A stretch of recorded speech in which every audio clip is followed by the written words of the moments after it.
রোদ অলরেডি উঠলিতেছে, এই যে ফুরকুরি ছাড়ছে। আর এটা হলে গেছিল ভালোই মোটামুটি আগুন হয়। এই যে দেখছেন কীরকমের আগুন, নীল আগুনটা।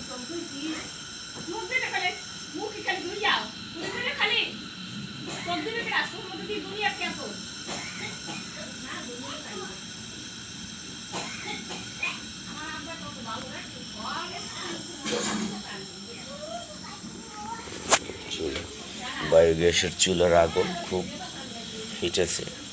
আর এই যে আমার বায়োগ্যাসের চুলার লাইনের পাইপ, এই যে আমার পাইপটা এখান থেকে এসেছে ড্রাম। আর এই হলো গিয়ে আপনার টিউব, রৌদ্রের আলোতে আগুন দেখা যায় না এইভাবে, তো এই জন্য দরজাটা লাগিয়ে দিয়ে আপনাদেরকে আগুনগুলো দেখিয়েছি। জি।